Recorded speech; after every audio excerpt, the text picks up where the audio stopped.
There is a space in my heart where I find the truth. I find me in you, a truth beyond what you may see now. But when we are one, we bring more good about. No matter who or what you call yourself or where you come from, yeah.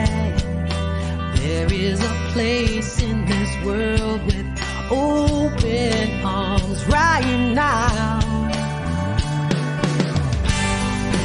Welcome to love, welcome to peace, welcome to our community.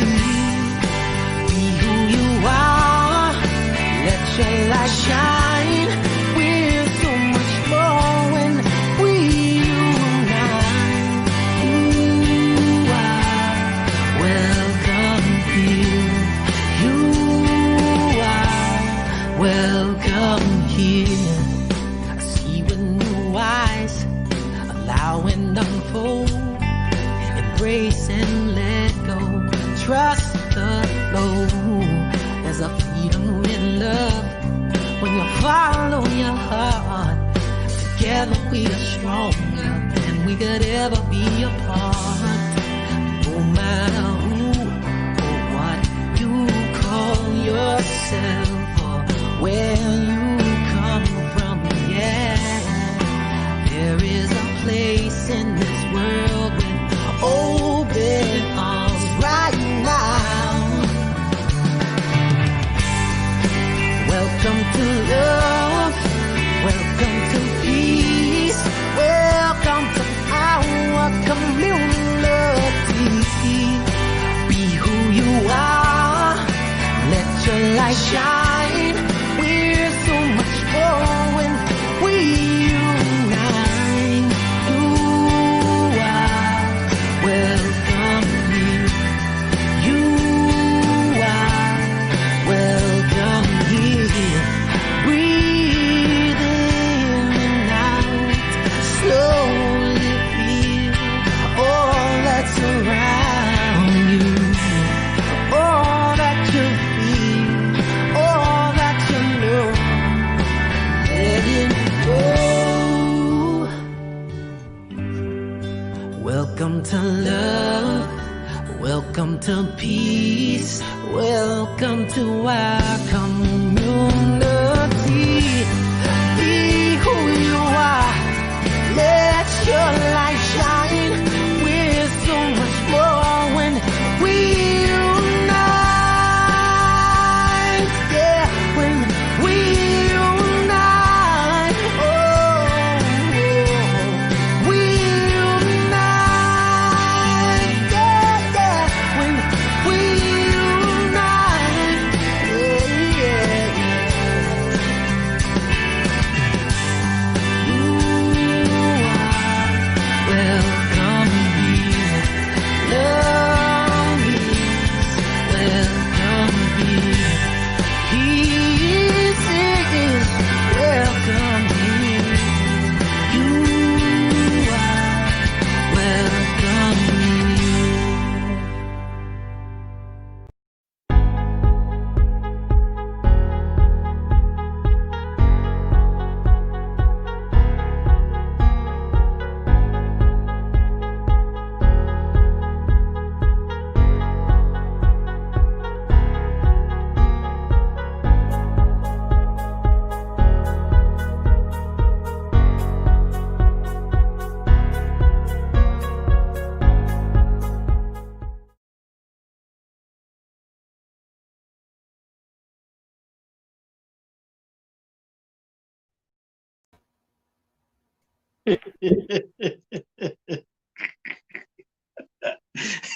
It's that kind of day. Good morning, good afternoon, good evening, good night, and good day to you wherever you are at this very moment in time. Thank you for tuning in, to tuning into yourself first. When you tune in, you get to listen to that deeper voice, to that voice that Rev D calls the spirit voice. And as you listen to the spirit voice and you follow through on what you're getting, you give yourself permission to be transformed. I am your beingness artist, Ade. Welcome to another episode of Being You, journey back to yourself. Today is Tuesday. No, that's the wrong date. Oh boy, it's an interesting day today. Today's date is December 1st, 2020. Yeah, it's just, I need to pull up, I have the wrong note up. It's just, there we go. So anyway, today, the theme, the topic, the conversation is a world that works for everyone. And, you know, we gotta make sure that that includes a technical world. Rev D's here today. I am excited. I still can't find my notes, but I'm just gonna do all of this. I know what I'm doing anyway. But it's good to be here. Thank you for tuning in. If you want a more interactive experience, we invite you to go to Being You Podcast page on Facebook and like and share it. And so if you're on another platform, say you're on a platform where this link was shared and you're asking questions, we won't hear you. Oh, well, we don't need to hear you. We won't see your question. If you want us to see your question or you want us to share your comments, then go to Being You Podcast page on Facebook or on YouTube. Channel is Life Conversations Media. Rev D's in the house. I am excited because today's topic, I have been sitting with this topic for a long time. So much so that I knew I wanted to talk about it like 2-3 weeks ago.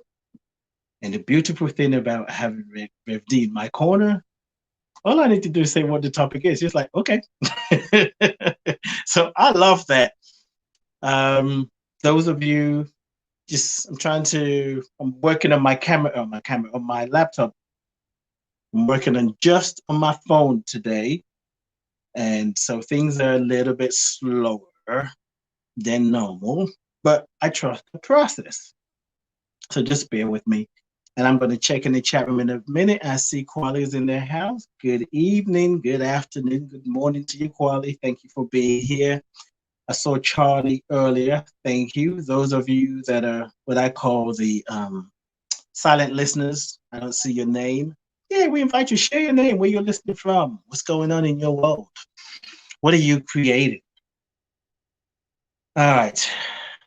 Being you is all about taking the journey back to self, where you get to ask yourself, how do you see yourself in the world? How do you see yourself first? Because you got to start with you. How do you see yourself? How do you see yourself in the world?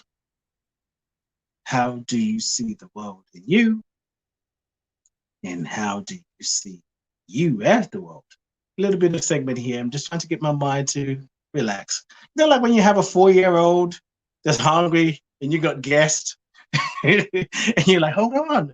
And they're just doing all this kind of stuff they're supposed to be doing. A part of our mind is doing that. It's like, calm down. It's going to be okay. Things are different. But we're creating a world that works for everyone. It can be jarring when we're doing that. Maybe that's what's happening. So, world that works for everyone, what does that look like? What does that look like? You know, we're part of, you're hearing conversation. I know I am. Conversations like, you know, we're stepping into a new reality, the Great Awakening, the Age of the Aquarius.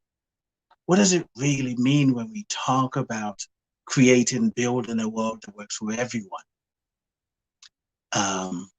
When we think of people that we call the homeless, and many years ago, Rev D gave another spin. So I can't even say the homeless and be okay with it.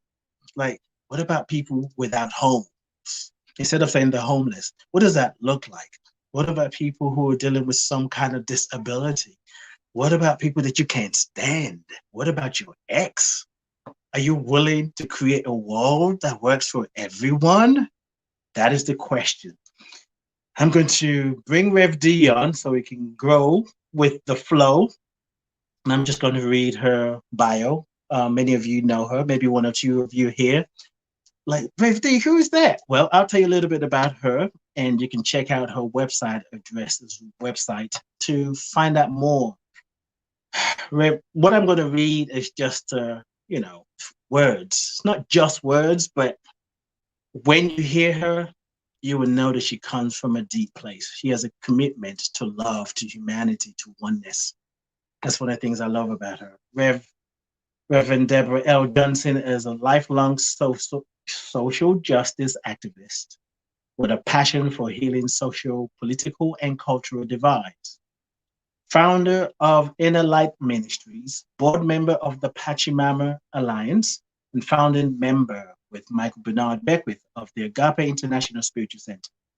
She is the author of The Sacred Yes and Deepest Intent. Those are 2 volumes. Volume 1 is The Sacred Yes. Your Deepest Intent is volume 2, and it's all a series part of the Letters from the Infinite, where Rev D here, guys, she's basically a download. You can call it whatever. You can say channel. It's a download. Listen to the divine, the voice that what I do, the work that I do, the work that Rev D does is reminding you to tune into that voice. Because when you tune into that voice, it knows, it will always guide you. To find out more about Rev D, her website address is Deborah with an H, DeborahLJohnson.org. And you can find out about her spiritual center as well, Inner Light Ministries.org or .com, both of them work. Inner Light Ministries.com. She's on Instagram, Reverend Deborah L. Johnson, and on Twitter. So I'm just going to bring her on. It's funny because I want to tap on my phone here. That's not really happening. So feel like I'm working with my left hand. So ladies and gentlemen, boys and girls, psychics and skeptics, physical beings and non-physical beings, help me welcome my sister, my mentor, my friend, myself, Rev D. Hey, Rev D. Hey there. How are you doing? Good. My brother has a lot of thing going on, and you say, how you doing? He says, doing. I'm doing. When he tells me doing, I know that he's dealing with a lot of stuff. It's that time. It's that time. How are you doing? Doing. Life is in session. Life is in session. Yeah. I know when I give up a story that I want to make about what all of it means, and I'm just willing to be present with it, I'll make it through. Yeah. But when I get into the specifics, I'm tired, I'm this or that, it reminds me a lot of parenting. That parenting requires an awful lot of you. You're the nurse, you're the chef, you're the chauffeur, you're the referee, you're the provider, you're the cook, you're all of that. And if you really stop and think about all that you do, you wouldn't have the energy to get up. If you woke up and really broke it all down in minimal tasks, you just wrap it all together and say, I'm a parent. And I'm just going to deal with whatever the day brings and not have some sad sob story about it. It's just what goes on. They spill the milk, the dog chews up the homework, the whatever, this one's got a flip mouth. You take a deep breath before you smack them in your mind. Take a deep breath before you smile like that. That's called conscious parenting. Yeah, it's like so, I find if you kind of handle life that way, you can make it through. And this is totally off the subject, but I think, the most beautiful example of conscious parenting I'd ever seen. This was a number of years ago, and I'm having a conversation with somebody right outside the sanctuary, and here at my center in Santa Cruz, California. And the way that the sanctuary is made, there's this big overhang that goes out over the steps and slightly out into the parking lot. So you can get a lot of people up underneath there and be sheltered from the rain or whatever. And I'm talking to this one woman and her little boy. He's probably about 8 at the time, and he's pulling on her sleeve. And she keeps chastising him for interrupting her. Like, haven't I told you? Like, don't interrupt me. But you can tell it's something like really, really important. So she stops, she bends over, and he whispers something in her ear. And then she just pauses. She takes a deep breath. She says, "Let me repeat back what I think you told me." He said, "I think you told me that my keys, the keys I told you not to play with, are up there." They were up on top of the overhang. She says, "My keys are up there." And he just kind of nods his head. And she says, "Well, I'm going to need you to do me a favor." She says, "I'm going to need you to step away, like right now. Just go do something right now. Because mommy is having big feelings." That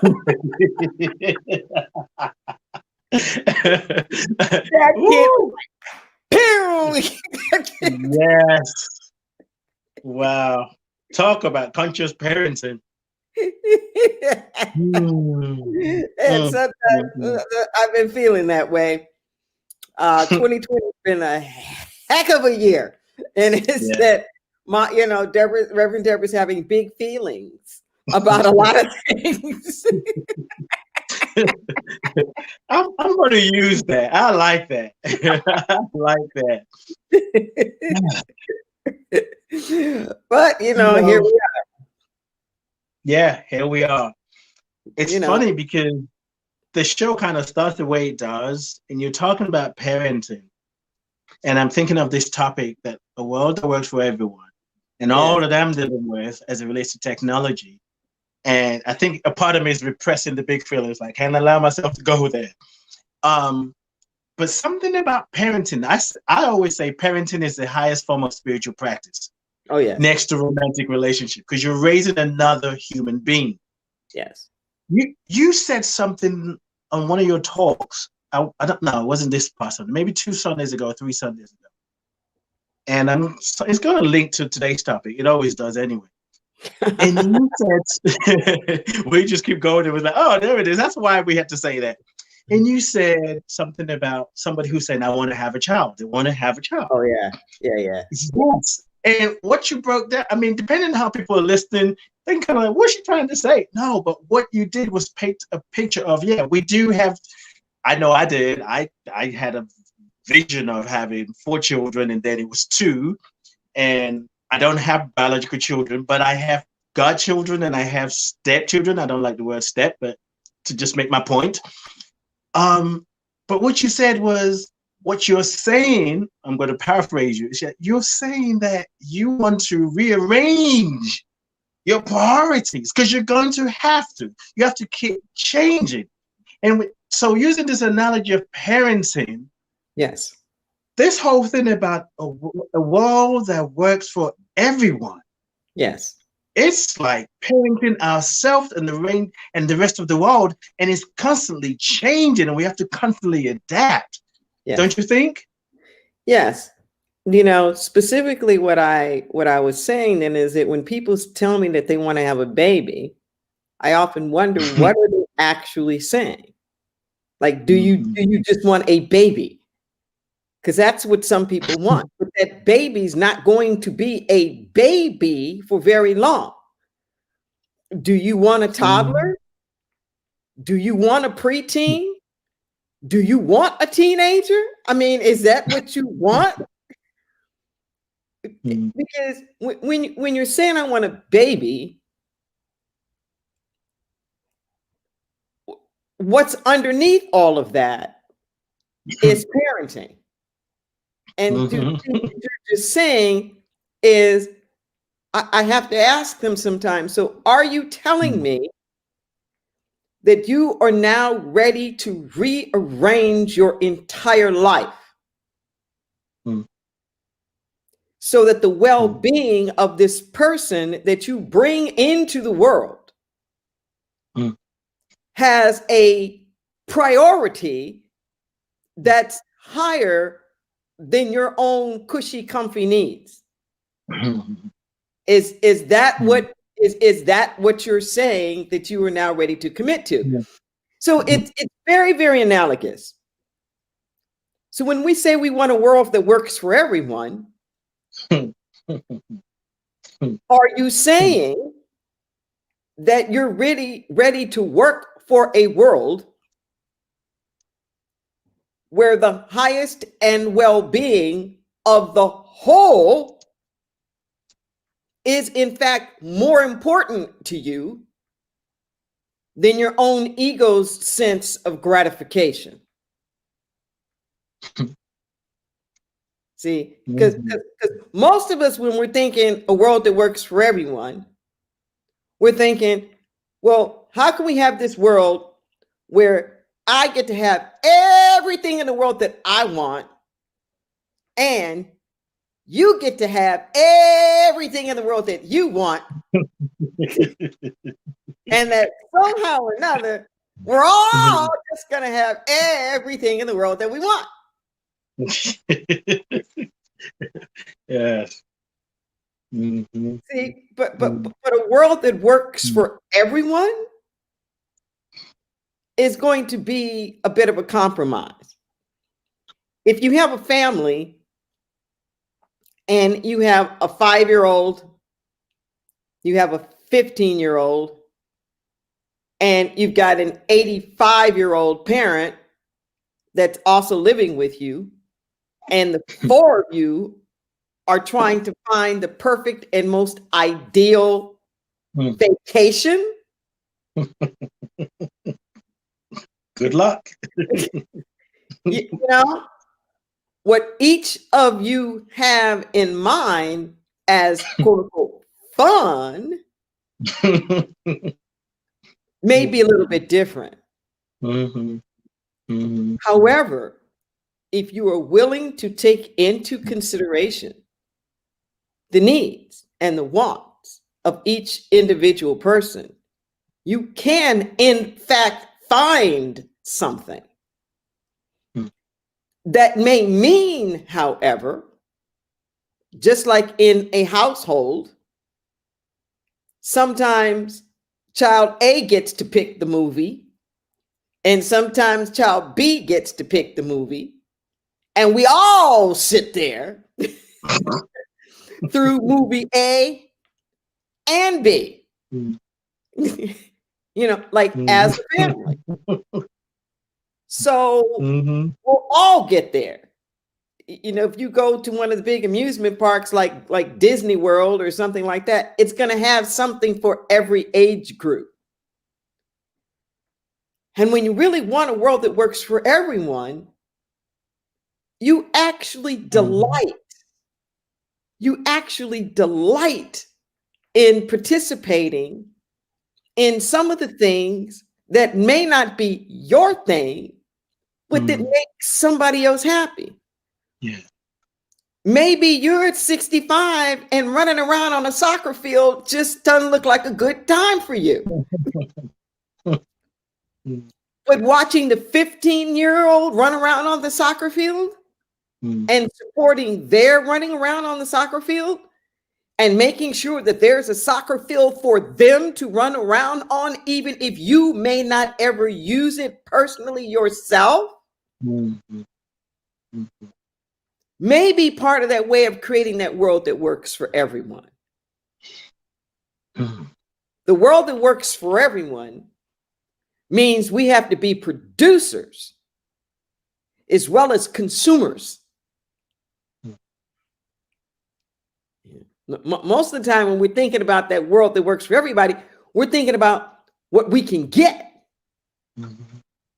not what we can provide.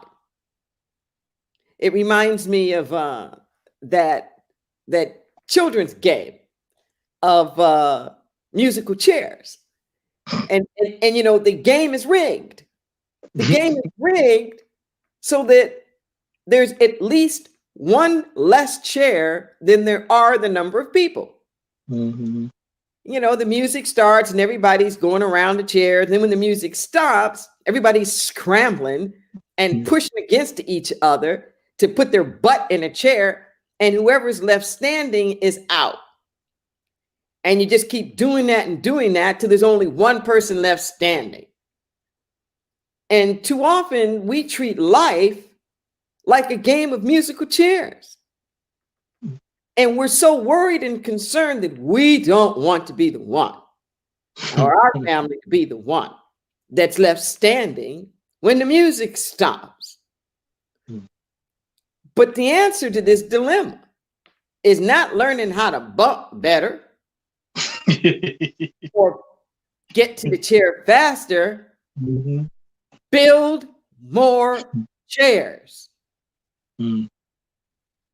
Build more chairs.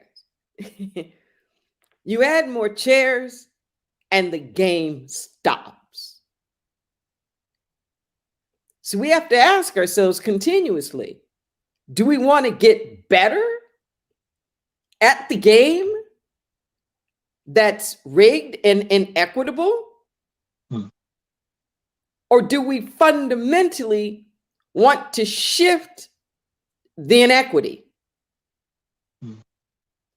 Now, if we fundamentally shift the inequity, that means the game stops. So the price that you pay for the game stopping is that sense of you being, quote unquote, the winner. Like that bumper sticker that I saw that said, "He who dies with the most toys wins." And I'm thinking to myself, wins what? You're dead. Right? And everybody else is playing with your toys. Now what? Yeah. So I don't know exactly what you won, because you were certainly not taking them with you. Right. So this idea of like a world that works for everyone, it first off has to become an intent. It hasn't even become a desire yet. You know, people hear it. You mentioned those downloads that I get. And I never will forget, there was this download that came many years ago where it made this distinction, and it did it along a progression. Said, you have notions, you have ideas, you have concepts, and you have beliefs. It said the notions are just thoughts. They kind of float in and out of the head. It said, and an idea starts to take some shape and form. Once it elevates to an idea, there's some kind of sense of what it could be, like a vision, so to speak. But it said in order for it to be a concept, it has to be conceived. Just like the birthing process. It has to be conceived so it can gestate and it can grow. So it was talking about us in the United States and said things like equality, justice for all, they are notions or at best ideas. They are not really concepts yet because they have not been fully conceived. There's been no fertile ground in your consciousness that has allowed the idea to conceive. So because it hasn't conceived in your minds, it's not a concept. It's not a guiding principle. It's not a place where you stand. By the time something becomes a concept, you can use it as a working construct. But these ideas of liberty and justice and whatnot, they're not even concepts yet, because they haven't even worked into being principles or guideposts. It says by the time it becomes a belief, it is so ingrained that it is self-perpetuating within your own consciousness. And you're spreading it around and you will not waver from it. Now, that doesn't mean that all of your beliefs are good, that all of your beliefs are true, or that all of your beliefs are things that you should be standing on. But by the time it becomes a belief, it is not only conceived, but it has taken root. And it is producing fruit that's going to keep producing itself like over and over and over again. What I find is that the world that works for everyone hasn't even quite made it up to a notion yet.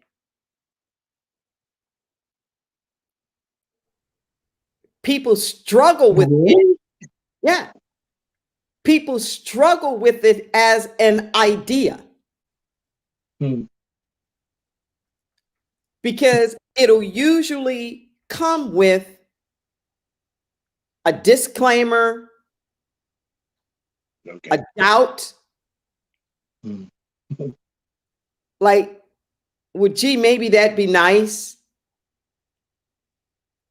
But there's no effort really put in to visioning that, visualizing it, rallying around it, organizing around it, committing resources and whatnot to it.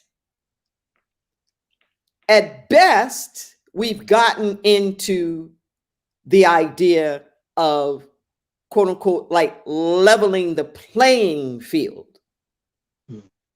where there are specific populations that we invest in elevating, whatever, children, people without homes, you know, some survivors of this or that, or people suffering from addictions, prison populations. But there's a real attachment to sort of like certain specific people. And with that attachment to those certain specific people, usually comes with it some demonization or some othering of those who we're holding responsible for the marginalization of those people that we're trying to uplift. So out of our mouths simultaneously is let's lift up the children from child abuse and let all the abusers burn in hell. Mm. Mm. Mm. There's, well, let's uplift the incarcerated population, but the whole prison industrial complex and everybody in it. Everybody in it. Everybody in it needs to fall off the face of the earth. Yeah. So this idea of like a world that works for everyone, I would love to see us get there, but we're never going to get there if we're not willing to include the ones that we think that we don't like, or include the ones who are part of the problem. We're never going to get there if we're not willing to make some sacrifices for our own creature comfort. I ask myself those questions sometimes, just sort of hypothetically. Would I live in like a barn or a shack without many of the sort of basic creature comforts that I've grown accustomed to, you know, living in the United States, if that meant that every single person in the world could have at least minimally that?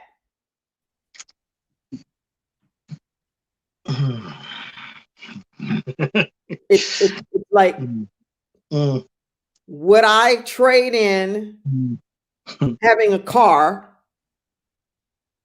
and just using a bicycle or something like that if it meant that every single person in the world at least had a bicycle and some form of mobility? You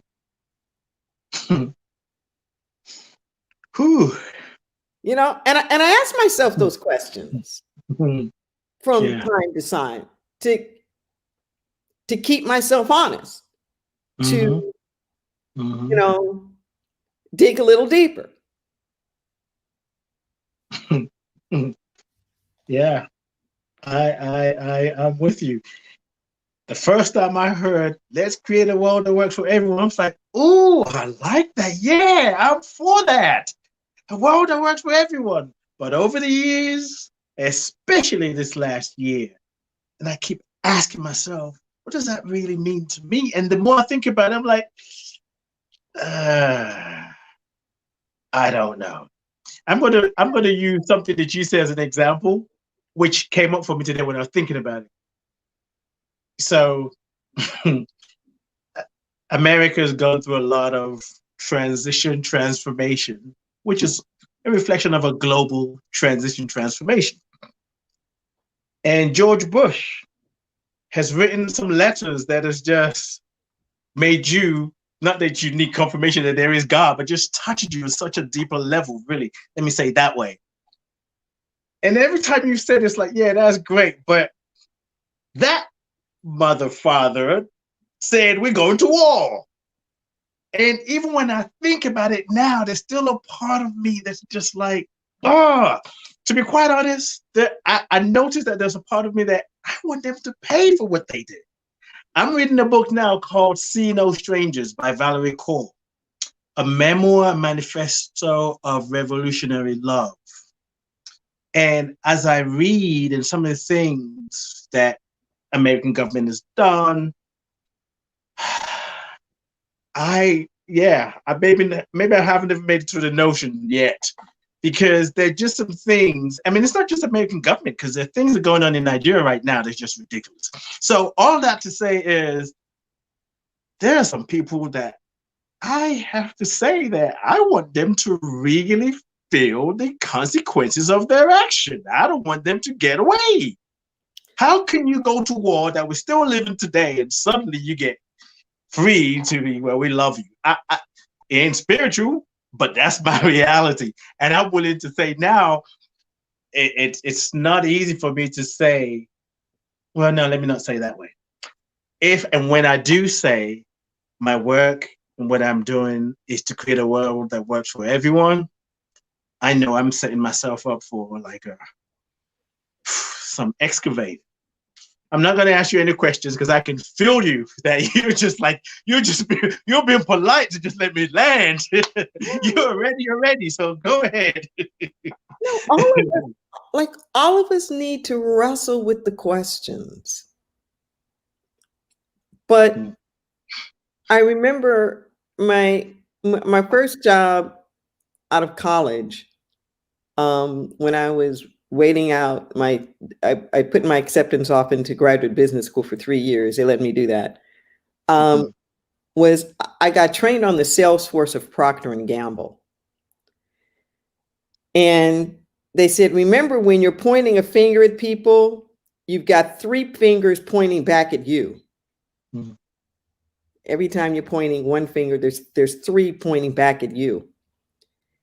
And what I know is that rhetoric of they've got to pay, that rhetoric comes my way. Okay? I'm on that hit list of people that've got to pay. I'm one of those gay people that dared to desecrate the sacred union of marriage by getting married and getting that as a freedom all over, the country. It's like somebody's got to pay for that. See, this is what we're up against now with the division that's going. Somebody's got to pay for all of that. Somebody's got to pay for letting a Black man get to have all the power and be the top leader in the world. Somebody's got to pay for that.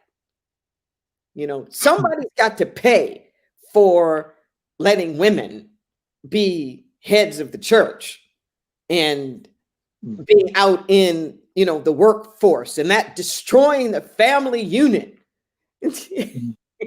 and all the divorces because women don't know their place and not staying home and being mothers. Like, somebody's got to pay for that. Everybody always has a notion of who needs to pay for what. And we all feel justified. Exactly. And the issue, just like the musical chairs, is not the real violator, please stand up. It's the othering. It's the othering. Because with the somebody else has to pay, I get to be the judge. I get to be the jury. I get to be the executioner. And it lifts me up. There's a haughtiness. There's a sense of supremacy that comes with that. That's part of that question about, do you really want the world that works for everyone? Because if you really want the world that works for everyone, then you've got to give up the spot of being best, of being right, of being in control, of having everything look like and reflect you. That's a humbling spot. Yeah. That's a very humbling spot. I remember when this commitment got really deep seated in my soul. This was quite a number of years ago. I was in a lawsuit. Finally won the lawsuit, and it set precedent in California state law for the inclusion of sexual orientation in California's civil rights bill. It was the first one that started a string of that across the nation that set the stage for things like marriage equality. So this is back 83, 84, when I'm in this lawsuit. Gloria Allred is my attorney. It's a lawsuit against a restaurant that refused to serve my then partner and me in the quote unquote romantic section of the restaurant. They pulled this, back of the bus stuff. You can eat over here, you can eat over there, but you can't eat in this section. And the irony is that the reason why we were there was to celebrate Martin Luther King Jr.'s birthday.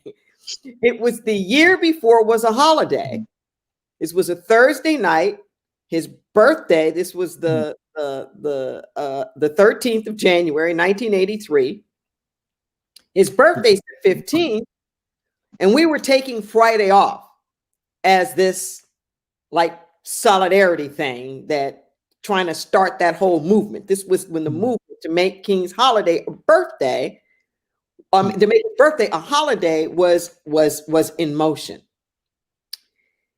So we lost. We lost at lower levels. We lost at all these different levels. We finally won at the appellate level, unanimous. They certified it for publication. And then the Supreme Court refused to hear the case. So it became this like really big win. In the middle of that case, while we were still losing, while there were big boycotts and things going on, unbeknownst to me, when I got into this case as the co-litigant with my former partner, we were the national test case for the right to be out. This thing was big news. It was always in the newspapers. It was always on air. It got in Ms. Magazine. It even got in Jet Magazine. This thing, we were supposed to be the cover of Jet. That's how big it was. And then Marvin Gaye Sr. killed Marvin Gaye Jr. and Marvin got the cover. But it's that issue. Wow. It was that big, right? Wow. So the one and only time in my whole entire life that my mother ever came to visit me for lunch was during that lawsuit. At the time, I was working for Prudential in the big twin towers, the triangular towers in Century City of Los Angeles, a real estate investment manager with them. By then, I'd gotten my MBA. And we're in one of these fancy restaurants, and she explains to me that out of all the restaurants in the world, her Women's Christian Council that she was the president of had their Christmas party at that restaurant. At that restaurant. The boycotts. I mean, the International Women's, Garment Unit was the first one to do the boycotts, the pickets. This became like a really big deal. When she told me that her Women's Christian Council group had their holiday party at this restaurant, I couldn't breathe. I couldn't breathe. Now, mind you, I knew she wasn't all down with gay rights and all the rest of that. I was aware of that. And I started to let her have it. Particularly being a Black woman raised in Jim Crow South, Baton Rouge, Louisiana, that she, above all people, should know what is at stake for something as simple as being able to sit down and have a meal in a restaurant. And that she couldn't support me in something as basic as that. I came that close to reading her the Riot Act. And then the spirit of something came over me. Something. And I took a deep breath. And I asked myself, what was I really fighting for?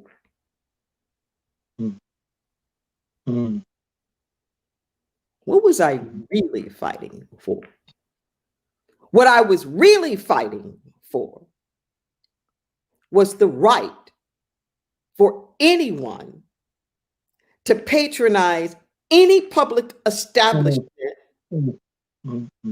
that they wanted to without discrimination or retribution.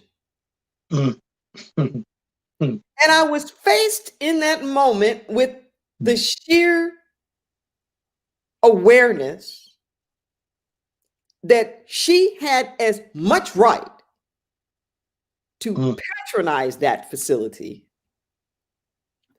as I did to sue it. And I really thought about it. It was actually unusual that my former partner and I were even there. I didn't know about the restaurant. She had gotten a recommendation for it for one of her straight friends because it had this beautiful section with these 6 booths that were curtained, and they pull the sheer drape and you sit back behind there and, like all this stuff, and play violins and all this stuff, right? They kept taking ads out against us. The courts even went and, videotaped the whole thing. When the ruling finally came down, rather than serve us, they closed the booths. Like the schools were closed, like the swimming pools were closed. Rather than let Black kids in, they closed the booth and had a public funeral on television and took out all of these ads and stuff. It was deep. And I'm in the middle of all of this. And I realized in that moment, I said, you know what? It was rare for me to even be at a restaurant like that for a romantic dinner, because most of the time I went to gay restaurants. Shoot, I lived in LA. There was West Hollywood and everything, and they had the best restaurants anyway, and the best clubs. So it's like I didn't even have to go into the straight clubs, the straight stuff. And I thought about it, and I thought, you know what? I don't want my mama telling me what restaurant to go to.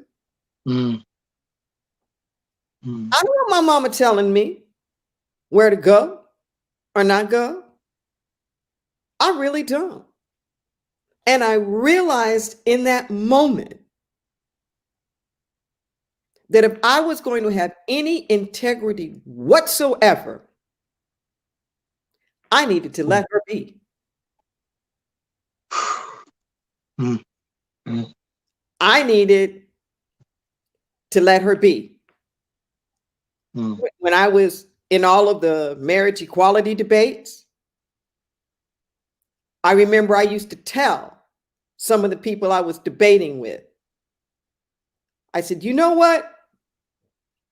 The biggest difference between us really is not about marriage equality. The biggest difference is that you think I'm wrong and I think you're wrong.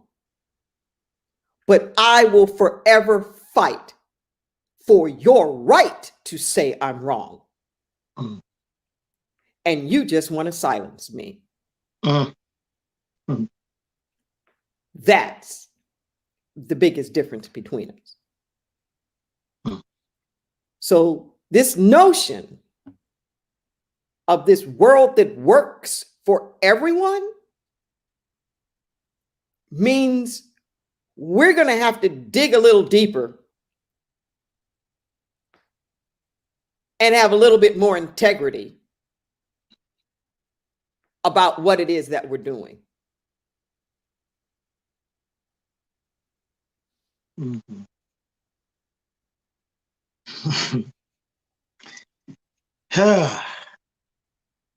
You just never fail to do soul surgery, do you?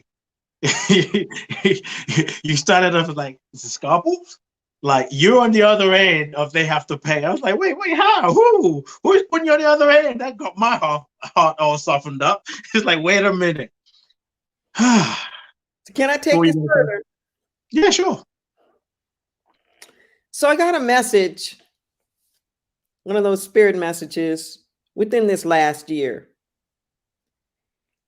that said to me that I keep missing it about this big win that I got, that I keep characterizing it as setting precedent for the inclusion of sexual orientation in California Civil Rights Bill. And yes, that did indeed happen. But that the bigger win was it set the precedent for the inclusion of oneness. Of oneness. What the unanimous decision said was that the list within the Civil Rights Bill of things that you were not to discriminate against, like nationality and race and religion, that those national origin, that those things, that list was meant to be, quote unquote, illustrative, but not exhaustive. Illustrative, but not exhaustive. That it was just an illustration,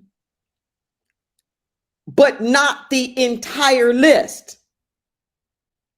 That they weren't trying to create, quote unquote, protected classes around this thing or that. But if it's arbitrary, don't do it. If it's discrimination, don't do it. We don't want to have to say, well, don't discriminate against people under 5 feet. Don't discriminate against this. Don't discriminate. If it's discrimination, just don't do it. Period. So even I, in all these years, have been guilty of that same thing that I just was talking about in the beginning, of claiming the victory for the marginalized population of the gay folk, but the victory was for all of us. The victory was this world without discrimination. But I'm more fixated on, now we also have the right to be able to sit everywhere instead of standing on the bigger issue. I had a cold shower about that in my current relationship.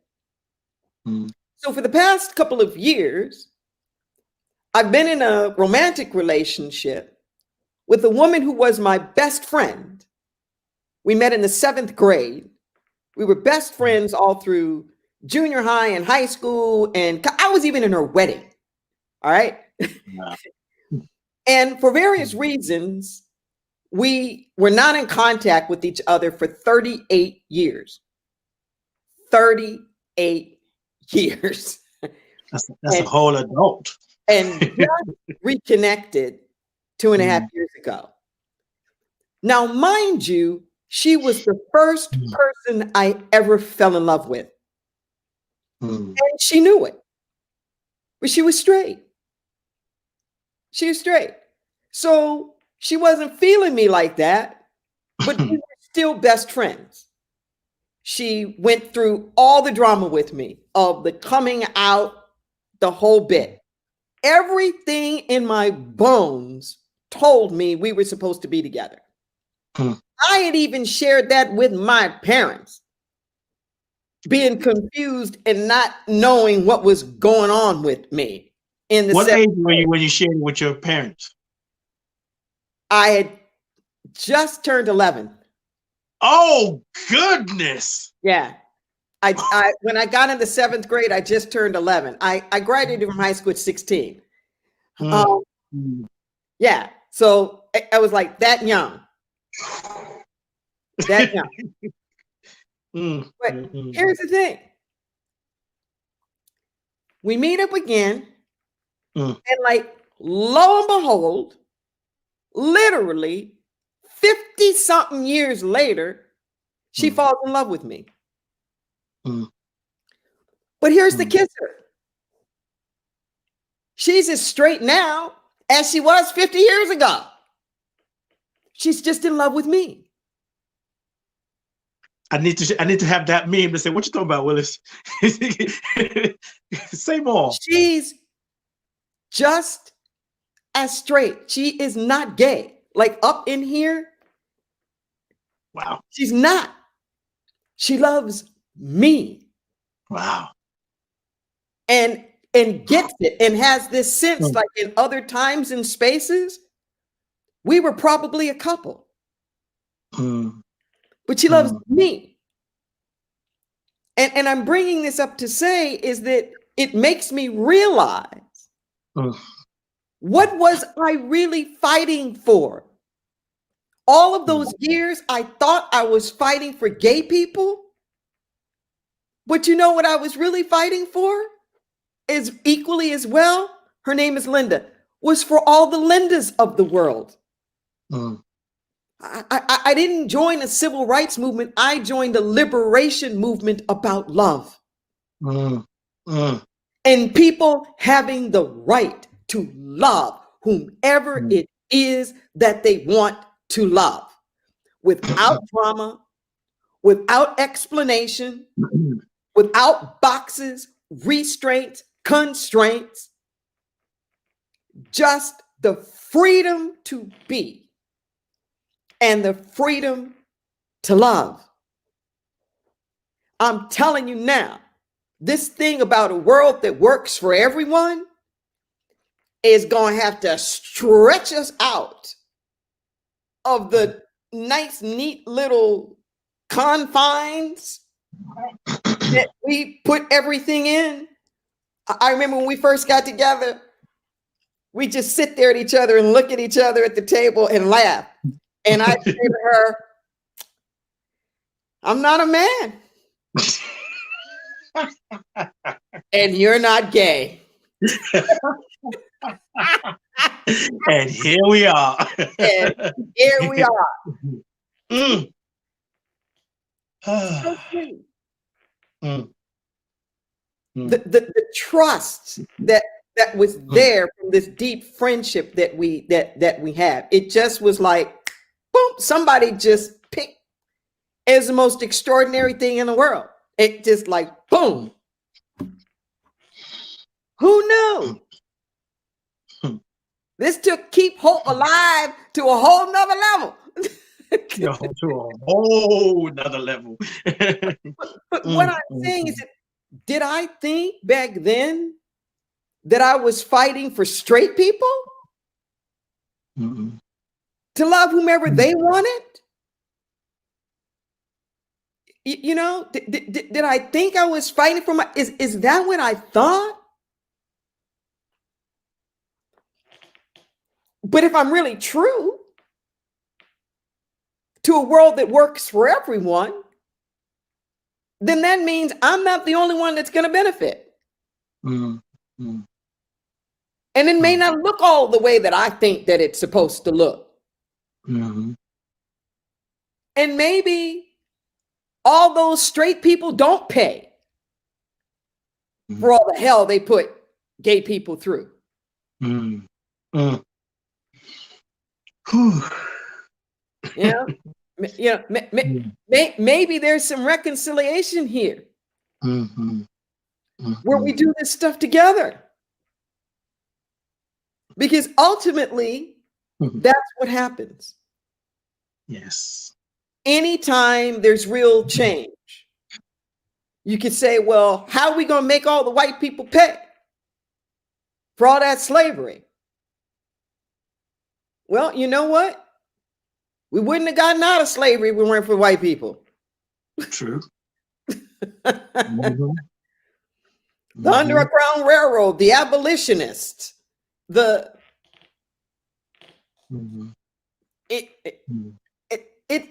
the way that it works.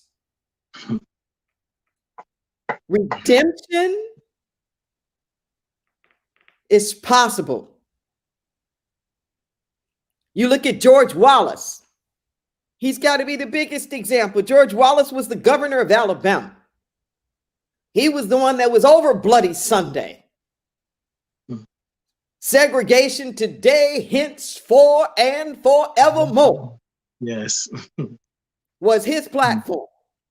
He was paralyzed in 1972. Running for president, he was shot. Became a wheelchair user. Started to develop some empathy and some compassion. And even admitted that he had been a centrist before, but he knew that segregation sold. So he started selling that as a way to get power. The man repented. Not only did he repent, he changed his ugly ways. He changed his ugly ways so much that in 1992, he won an unprecedented fifth term. Oh, no, 84 was it? I think he won a fifth term with like 92% of the black vote. He did a record where he appointed more black people to high positions.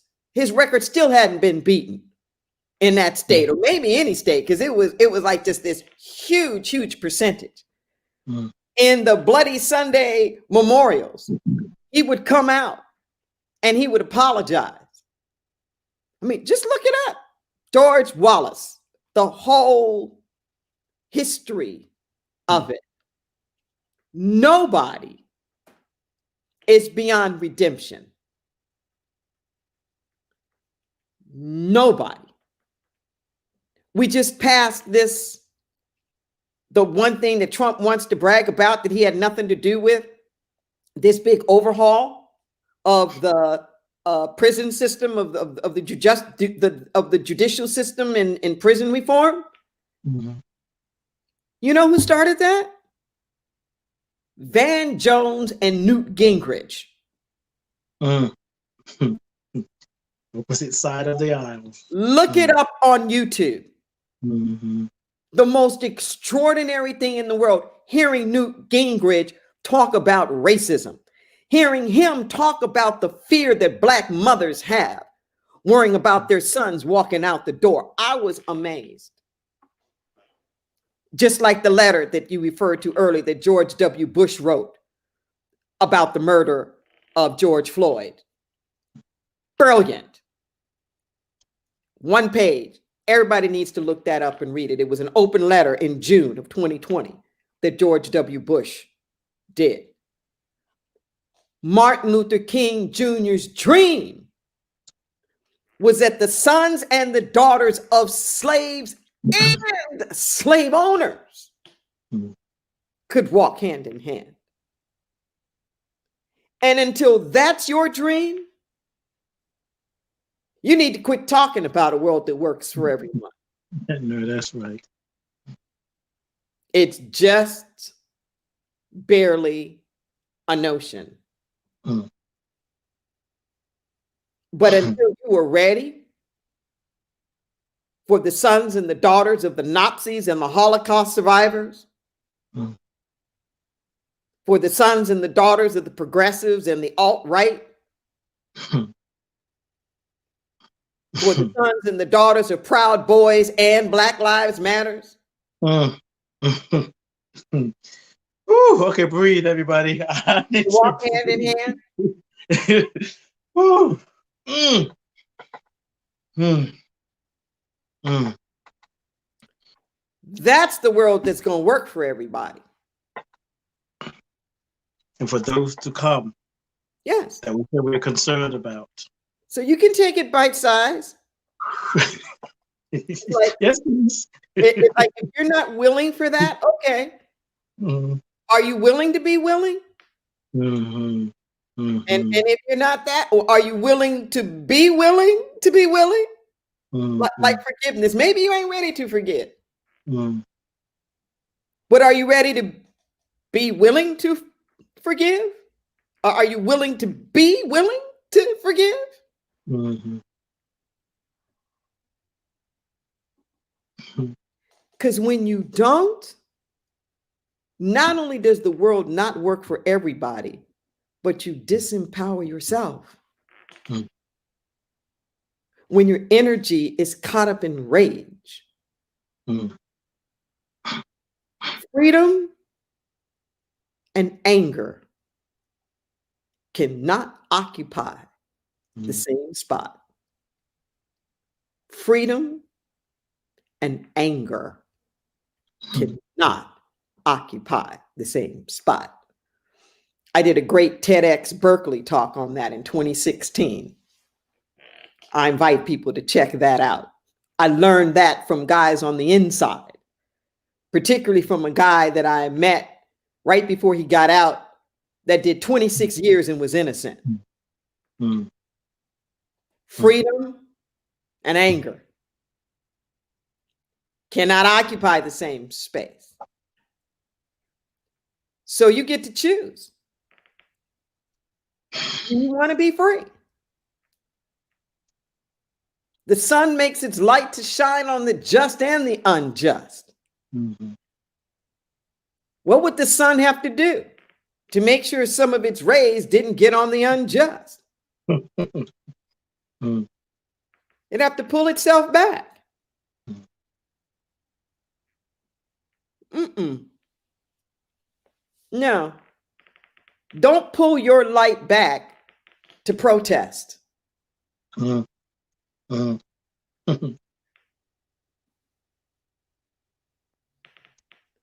We can have it. We can get closer. I don't know if we'll ever get there completely, but we can do better. Yes. We can keep moving in that direction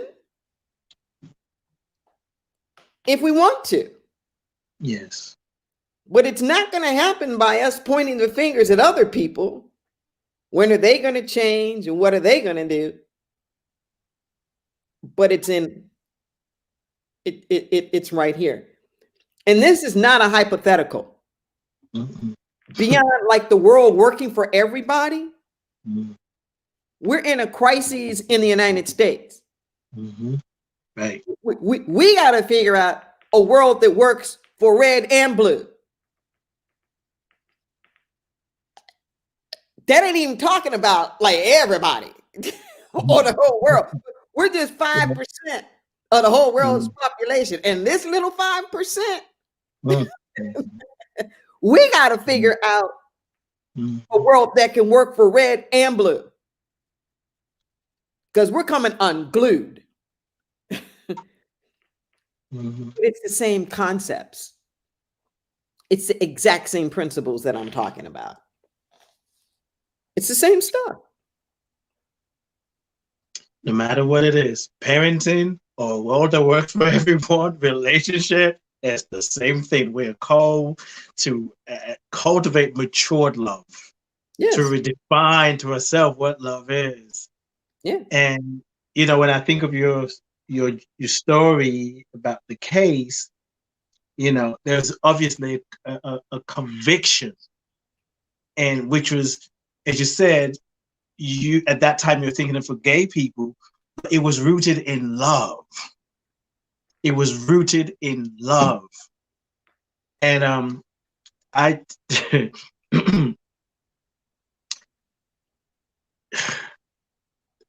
I don't know why this kind of thing touches me so deep. And sometimes we feel like we have to address everything at once. But one thing we focus, what's that thing about one with God is a majority? One with God, one with love. If we are willing, I mean, you've just softened all the parts of me that's hard about, I don't want. It's like, when you really think about it, this whole conversation is about love. What does it mean? Not just not just the intellectual love, a love. I mean, you've said it all. I don't even need to add anything. Yeah. Yeah. Thank you. It's about love. Love is not just an emotion. It's a force. It's a power. It's an energetic field. It is the property that unifies everything. And that's how I do it. I go back to the basics. I always go back to the oneness. Not what about them and the othering? Because as long as I'm othering, I'm in the eyes of duality. Yes. So I go back to the beginning. I go back to the oneness. Like before the political divides, before the identities. What is the truth of the essence of our being? Because the truth of the essence of our being is that we are all one. I believe that with all of my heart and all of my soul, my mind, and my body. I believe there is only one power, one presence, one life that is expressing itself through each and every person. That the life force that's running through Trump is not a different life force that is running through me. A different expression. Like you can have country western, you can have classical, but it's all music. Yes. It sounds different. You may like one and not like the other. Yeah. But there aren't different notes for classical music than country music. They are configured a little differently. But it's all sound and energy and vibration.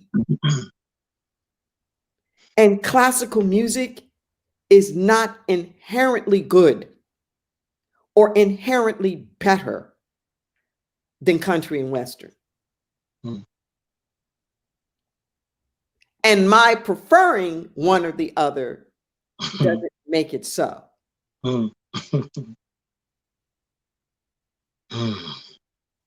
And when you look at it, underneath it all the divisions, I don't care what it's about, has within it that underlying thing of a supremacy. Somebody's better. And the other side is fighting against your supremacy. Like nobody ever throws the first punch. Everybody thinks they're always operating in self-defense. It's the same thing. Every side thinks they're the ones being put down. And every side is trying to elevate itself. You know, when you listen to Trump, it's just amazing. He's one of the most powerful people on the planet. And everything out his mouth is how he's been disadvantaged. The victim. Yeah, the victim. How he's the victim. Yeah, it's like, what? What? Negro, what? Are you serious right now? I mean, it's like it doesn't matter. You get what I'm saying? It's like there's no amount of power, there's no amount of position, there's no amount of anything that's going to heal that. There's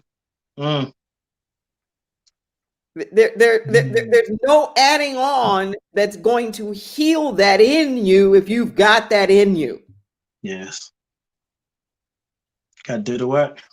You got to do the work. Gotta do the work. You have to do the work. And, you know, I'm excited to be on the journey because for all that it's worth, I look around and no, it's not nirvana, but I'm certainly living the dream. Right. I'm certainly living freedoms that I didn't have as a child. The fact that I can be me, the fact that someone like me can be the spiritual director, and that I can have my own church, and that I can be in this relationship, and that I can, you know, walk around and not be shot just for being me. I mean, it's remarkable how far we've come. But we've done it incrementally. Yeah. This group, that group. You know, can we get people with disabilities into the Civil Rights Bill? Oh, can we get women into civil rights? Can we get race into civil rights? Can we get gay people into civil rights? Oh, you know, can we? Oh, it's like one by one by one, instead of a new vision. Yes. A new foundation, which is not the foundation that the United States was started on, but a new foundation that says everybody, we're here for everybody's well-being. We the people. We the people. A new we the people. And I invite people into that. We have a virtual engagement going on now. Hashtag Visions Igniting. Hashtag Visions Igniting, sharing what you do want to see. So I don't want to discourage anybody about a world that works for everybody. I'm on the leadership council of the Association of Global New Thought. And that's one of our premises that we're built on, is putting forth this idea of a world that works for everyone. We can do it. I'm just hoping that through this time together, that I've made it plain about what the work is that needs to be done if we're going to really start moving in that direction. That's right.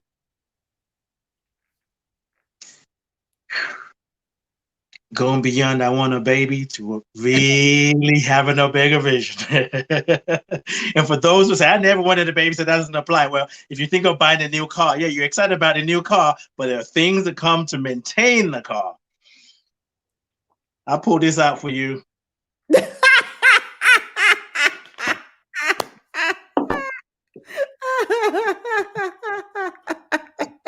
You softened my ass up. Mic drop, huh? We dropped it, and you've given me a lot to be with, to chew on. And it is really all about love. And yeah, no point adding anything. Listeners, listen to this again. If you're committed to it, if you find yourself saying, I don't know if I can do all that, do what you can do. If Dee said earlier, are you willing? Are you willing to be willing? Do what you can do. Yep. At the end of the day, you're doing it for you. Right. You're setting yourself free. Yes. Rev D, anything that you're working on, that you're doing, that you want to share with listeners? I feel like I want to go take a nap. I feel like I came into a counseling session with a relationship. They ain't working. And I'm like, sir, it's her. Now I'm finished. I'm like, baby, I'm so sorry. Yeah, I had it all wrong. yeah, check us out. Check us out on Facebook. There's so many things that are going on. Actually, in a half an hour, I'm going on again with Pachamama Alliance about our resiliency at moments like this. We're working on some new podcasts. Check out the website. Check us out on social media. We always say at Inner Light, take this consciousness and multiply it. So #visions igniting, multiply consciousness. I love you, Rev D. I love you too. Thank you for all you do. And I pray, affirm that all that you're putting that out there is like casting your bread upon waters, and the blessings are coming back. That, like Michael Becker said many years ago, that your blessings are unmanageable. They're just coming left, right, and center. Thank you. So that's #visions igniting with an ING at the end. Oh, okay. Did you just post that, Leslie? Igniting, yeah. Visions igniting. There you go. There you go. And you're inviting people to do a video, right, of about a minute of what they want to see. Anything that they want to do. Just start the conversation. Just share with people the visions that you do want. What do you want to see in healthcare? What do you want to see in education? What do you want to see in all the different things that are going on in climate change and caring for our elders and the planet? We're always talking about what we don't want. We have to shift the conversations to what we do want. But yes, if you have a selfie or stories or poems or whatnot, please send them in, join the conversation, Instagram, Facebook, get people to share it. It only takes a couple of minutes, but I promise you, I've been involved in many movements. The change doesn't happen by sitting around and complaining about how hard it is. It's about talking about all what you want and what you know it can be. Join that conversation. Pain pushes until vision pulls. You got it. Love you. Take care. Thank you. Well, ladies and gentlemen, I ain't got nothing else to add. I'll be a fool to try to back that up. I got everything. It'll just be overdoing it right now. I love you. I bless you. I appreciate you. And I thank God for you. Keep doing the work. Keep growing and keep loving. Peace and blessings. I'm looking at the wrong camera. See, I'm looking at my computer here. Peace and blessings, and be the example. We're out.